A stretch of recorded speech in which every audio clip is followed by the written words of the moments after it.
కడప నగర మేయర్ సురేష్ బాబు గారు మాట్లాడిన విధానం చూస్తూ ఉంటే ఆ అర్ధరహిత అనుచిత వ్యాఖ్యలు వింటూ ఉంటే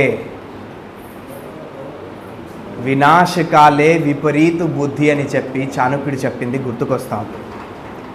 అధికారం పోయే కాలంలో మనిషికి వక్రబుద్ధి వస్తుంది, బుద్ధి లోపిస్తుంది అని చెప్పి పెద్దలు చెప్పారు. ఇవాళ కడప నగర మేయర్కు ప్రజల్లో పలుకుబడి పాయే, పార్టీలో పదవులు పాయే, పరిపాలనలో పట్టు పాయే, కార్పొరేషన్లో విశ్వాసం పాయే. ఇవాళ అంతు చిక్కని పరిస్థితిలో బెంబేలెత్తుతూ తెలుగుదేశం పార్టీ పైన, ఎమ్మెల్యే గారిపైన, మంత్రి గారిపైన అవాకులు చవాకులు మాట్లాడుతున్నారు. జరిగిన విషయం ఏమిటంటే కడప నగరంలో చెత్తా చెదారం రోడ్ల మీద చెల్లాచెదురై పడి ఉంది. పారిశుద్ధ్య లోపం కళ్ళకు కట్టినట్టుగా కనబడతా ఉంది. దీని మూలాన ప్రజలందరికీ కూడా అనారోగ్యం అస్తవ్యస్త పాలవుతున్నారని చెప్పి ఎంతోమంది ప్రజా దర్బార్లు అయితేనేమి ఎమ్మెల్యే గారికి ఫోన్లు చేసి మరీ విన్నవించుకున్నారు. ఈ పారిశుద్ధ్య అంశం అంతా కూడా కార్పొరేషన్ పరిధి అంశం కదా. ఈ కార్పొరేటర్లు, ఈ మేయర్ అందరూ కూడా గాఢ నిద్రలో ఉన్నారు. వీరికి జ్ఞానోదయం కల్పించడానికి ఎమ్మెల్యే గారు ప్రశ్నించడం జరిగింది. బుద్ధి జ్ఞానం కలిగిన వ్యక్తి అయితే పరిష్కార దిశగా మాట్లాడతారు. కానీ యాదృచ్ఛికమో దురదృష్టకరమో ఈ కడప నగర మేయరు సమస్యనే పక్కదారి పట్టే విధంగా, ప్రజలకు మభ్యపట్టే విధంగా ఆ నిందలన్నింటినీ కూడా రాష్ట్ర ప్రభుత్వం మీద మోపడం బాధాకరమైన విషయం. ఆ చెత్త చెదారం తీయాలంటే ఎవరు తీయాలి? ఎవరికైతే ఆ రెవెన్యూ ట్యాక్స్లు వస్తున్నాయో, ఆ యొక్క సీవేజ్ యూజర్ ఛార్జీలు వస్తున్నాయో, ప్రాపర్టీ ట్యాక్స్ ఎవరైతే వసూలు చేస్తున్నారో, ఆ ఎంటర్టైన్మెంట్ శత విధాలుగా గ్రాంట్ల రూపంలో revenue tax, non revenue tax, sewage ఛార్జీలు అన్నింటి కూడా కార్పొరేషన్ పరిధిలోకి వస్తున్నాయి కదా. కార్పొరేషన్ వసూలు చేస్తుంది కదా. ఆ కార్పొరేషన్కి అధిపతి అయి మీరే ఈ విధంగా ప్రశ్నించడం ఇది ఎంతవరకు భావ్యమని చెప్పి ఇవాళ అడుగుతున్నాం. ఎవరు కట్టాలి అంటే ఇవాళ కడప నగర ఒక అత్యున్నతమైన స్థాయిలో ఉండి, ఒక బాధ్యతాయుతమైన స్థాయిలో ఉండి ఈ విధంగా బాధ్యత రహితంగా, లెక్కలేనితనంతో, జవాబుదారీతనం లేకుండా మాట్లాడడం సిగ్గుచేటు అని చెప్పి ఇవాళ తెలుగుదేశం పార్టీ తీవ్రంగా ఖండిస్తూ ఉంది. అందుకే మీడియా ముఖంగా ఈరోజు తెలుగుదేశం పార్టీ ఈ మేయర్ గారికి సూటిగా ప్రశ్నిస్తూ ఉంది. మేయర్ గారు, మీరు వాడే వాహనానికి ప్రభుత్వం 45,000 రూపాయలు బాడిగిస్తుంది కదా.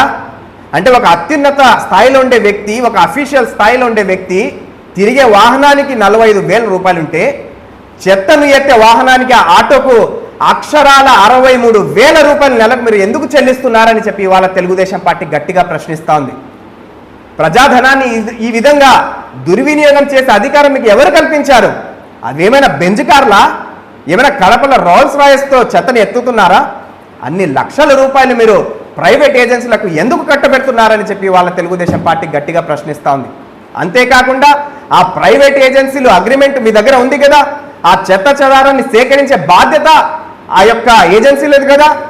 ఆ అగ్రిమెంట్ని పక్కదారి పట్టిస్తూ, ఆ అగ్రిమెంట్ని తుంగలో తొక్కుతూ, దాన్ని బైపాస్ చేస్తూ 200 సిబ్బందిని, అంటే దాదాపు 50 లక్షల రూపాయలు ప్రతి నెల మీరు ఆ ప్రైవేట్ ఏజెన్సీలకు అదనంగా ఈ సిబ్బందిని పంపుతున్నారు. ఎందుకు? ఎవరి వాటా ఉంది దీంట్లో అని చెప్పి ఇవాళ తెలుగుదేశం పార్టీ గట్టిగా ప్రశ్నిస్తూ ఉంది. అంటే మీరు ప్రైవేట్ ఏజెన్సీలకు కొమ్ము కాయడానికి అక్కడ కూర్చున్నారా?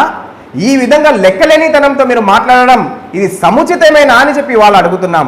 అంతేకాకుండా మీరు ఒక అమెండ్మెంట్ తీసుకొని వచ్చారు, సవరణ. స్లమ్ ఏరియాలో 40 రూపాయలు, అదేవిధంగా కాస్త మంచి ఏరియాల్లో 90 రూపాయలు మీరు వసూలు చేశారు. ఈరోజు సూటిగా ప్రశ్నిస్తోంది తెలుగుదేశం పార్టీ. ఆ నోటిఫైడ్ స్లమ్ ఏరియాలు మీరు చెప్పగలరా? ఎంత మీరు వసూలు చేసే లెక్కలు చెప్పగలరా? చర్చకు సిద్ధమా అని చెప్పి ఇవాళ తెలుగుదేశం పార్టీ ఈ మేయర్కు, ఈ సంబంధిత పాలక మండలికి సూటిగా ప్రశ్నిస్తూ ఉంది. కాబట్టి మిత్రులారా, ఈరోజు చెత్త చెదారం ఏదైతే చెల్లాచెదురు పడి ఉందో దీని యొక్క సంపూర్ణ బాధ్యత కార్పొరేషన్ది. ఎందుకయ్యా ఎత్తరంటే, నాకు 30 ఏళ్ల అనుభవం ఉంది. నేను సర్పంచ్గా పనిచేశాను, నేను జిల్లా పరిషత్గా చైర్మన్గా పనిచేశాను, నేను మేయర్ను అని చెప్పి ప్రగల్భాలు పలికే మీరు మీ అనుభవం దేని కొరకు పనికొస్తా ఉంది? ఒక సాటి మహిళను పట్టుకొని ఎమ్మెల్యే గారిని ఏకవచనంతో సంబోధించినాక మీ యొక్క అనుభవం ఈ యొక్క కార్పొరేషన్ నిధులను దారి మళ్లించడానికా మీ అనుభవము? ప్రభుత్వ ఖజానాన్ని గండి కొట్టడానికా మీ అనుభవము? మీ అనుభవం రాగి రవ్వంతా అన్నా కూడా కార్పొరేషన్కి అయితేనేమి కడప నగరానికి పనికొచ్చిందా మేయర్ గారు అని చెప్పి వాళ్ళ తెలుగుదేశం పార్టీ సూటిగా ప్రశ్నిస్తూ ఉంది. కాబట్టి మిత్రులారా, ఈ యొక్క పారిశుద్ధ్య విషయంలో ఈ మేయర్ కార్పొరేటర్ సంపూర్ణ బాధ్యత వహించి ఒకటి జరిగిన తప్పును ప్రజలకు క్షమాపణ చెప్పి ఇంకా తిరిగి అది పునరావృతం అవ్వదు, సకాలంలో చెత్తను మనము పారిశుద్ధ్యానికి పెద్దపీట వేస్తామని చెప్పి హామీ ఇచ్చి ఈ సంవత్సరంన్నరనో మీ వ్యవధి కాలిలో పని అయినా చేయాలి. లేని ఎడల బాధ్యతను సంపూర్ణంగా స్వీకరిస్తూ చేతులెత్తేసాము, మేము అవినీతికి పాల్పడ్డాము, మేము ఈ తెలుగుదేశం పార్టీ వచ్చి మా అవినీతికి అడ్డుకట్ట వేసింది, మాకు ఆదాయాలన్నీ కూడా ఆగిపోయాయి, కాబట్టి మేము తిరిగి ఇంటికి వెళ్తున్నామని చెప్పి తట్టా బట్టా సర్దుకొని రాజీనామా చేసిన వెళ్ళండి. లేని ఎడల ఖచ్చితంగా ప్రజల్లో వెళ్ళి ఒక ఉద్యమాన్ని తీసుకొస్తామని చెప్పి తెలుగుదేశం పార్టీ గట్టిగా హెచ్చరిస్తోంది. తస్మాత్ జాగ్రత్త అని చెప్పి ఇవాళ హెచ్చరిస్తున్నాం.